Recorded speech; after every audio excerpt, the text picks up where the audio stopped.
Hi hello ഇന്നൊരു വൈകുന്നേര video ആവാല്ലേ. അപ്പോൾ ഞാനിങ്ങനെ ബസ് സ്റ്റോപ്പിൽ ഒരാളെയും കാത്ത് ഇങ്ങനെ ഇരിക്കണയായിരുന്നു. വേറെ ആരുമില്ല, നമ്മുടെ സച്ചുനെയായിരുന്നു.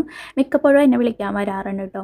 അപ്പോൾ ഇന്ന് ഞാൻ പറഞ്ഞു നമുക്ക് ഫുഡ് കഴിക്കാൻ പോകാമെന്ന് പറഞ്ഞത്. പിന്നെ നമ്മുടെ ഇവിടെ റംസാൻ മാസം ആകുമ്പോൾ കറുകപ്പള്ളി എന്ന് പറയുന്ന സ്ഥലത്ത് ഫുള്ളും ഇതേപോലെ പലഹാരമായിരിക്കും കേട്ടോ.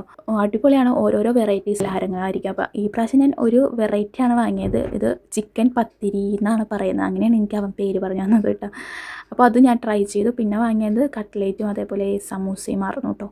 രണ്ട് ബീഫ് ഒരു ബീഫ് കട്ട്ലേറ്റും ഒരു ചിക്കൻ കട്ട്ലേറ്റും പിന്നെ ബീഫ് സമൂസയുമാണ്. കാരണം അമ്മ ബീഫേ കഴിക്കോളേ. അപ്പോൾ ഈ സംഭവം എനിക്കൊന്ന് ട്രൈ ചെയ്ത് നോക്കണമെന്നുണ്ടായിരുന്നു, ഈ പത്തിരി. അതെന്തായാലും ട്രൈ ചെയ്യുന്നതാണ്. അമ്മ വന്നിട്ട് അമ്മയുടെ ഫുഡ് ഇരുന്ന് കഴിക്കണം കേട്ടോ. അത് കഴിഞ്ഞപ്പോഴേക്കും ഞാൻ കൊണ്ടുവന്ന പച്ചക്കറി എല്ലാം അമ്മ നോക്കണേ. പച്ചക്കറി എന്ന് പറയാനായിട്ട് ഞാൻ സാമ്പാർ കിറ്റായിട്ടാണ് കേട്ടോ വാങ്ങി. കാരണം ഞങ്ങൾ രണ്ടുപേരല്ലേ ഉള്ളൂ, അപ്പോൾ അത്രയൊക്കെ മതി. പിന്നെ സവാള വില കുറവായിരുന്നു, അപ്പോൾ സവാളയും 1 കിലോ വാങ്ങിയിട്ടുണ്ടായിരുന്നു കേട്ടോ. അപ്പം അമ്മ അതൊക്കെ സെറ്റ് ചെയ്ത് വെച്ച് അതിനായിട്ട് സാമ്പാർ നമ്മൾ അന്ന് തന്നെ ഉണ്ടാക്കിയെങ്കിൽ ഇങ്ങനെ സാമ്പാർ ഭയങ്കര ഇഷ്ടമുണ്ട് കഴിക്കാനായിട്ട്.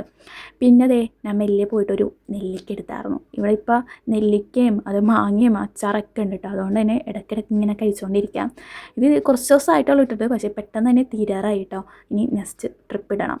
അങ്ങനെ പിന്നെ ഞാൻ മറ്റേ ബേബി ഗേൾ സിനിമയില്ല, അത് കണ്ടുകൊണ്ടിരിക്കണായിരുന്നു. അടിപൊളി സിനിമയാണ്. കാണാത്തവരുണ്ടെങ്കിൽ എന്തായാലും കണ്ടു നോക്കൂ. ഒരു സിനിമ ഇച്ചൂട്ടന് ഭയങ്കരമായിട്ട് ഇഷ്ടപ്പെട്ടിട്ടുണ്ടായിരുന്നു കേട്ടോ. അപ്പോൾ കാണാത്തവരുണ്ടെങ്കിൽ എന്തായാലും കണ്ടു വെക്കുക. അപ്പുറത്തമ്മ അപ്പോൾ മീൻകറി ഉണ്ടാക്കണം കേട്ടോ. നാളത്തേക്ക് പുളിയൊക്കെ പിടിച്ചിരിക്കുമല്ലോ. അപ്പോൾ സാമ്പാറും ദേ ഇവിടെ റെഡി ആയിട്ടുണ്ട്. അങ്ങനെ ഞാൻ സാമ്പാറും ചോറും അച്ചാറൊക്കെ കൂടി ചോറ് കഴിച്ചായിരുന്നു കേട്ടോ. അപ്പോൾ വീഡിയോ ഇത്രയുള്ള ഇഷ്ടപ്പെട്ട എന്തായാലും സപ്പോർട്ട് ചെയ്യുക. അപ്പോൾ നമുക്ക് അടുത്ത വീഡിയോ കാണാം.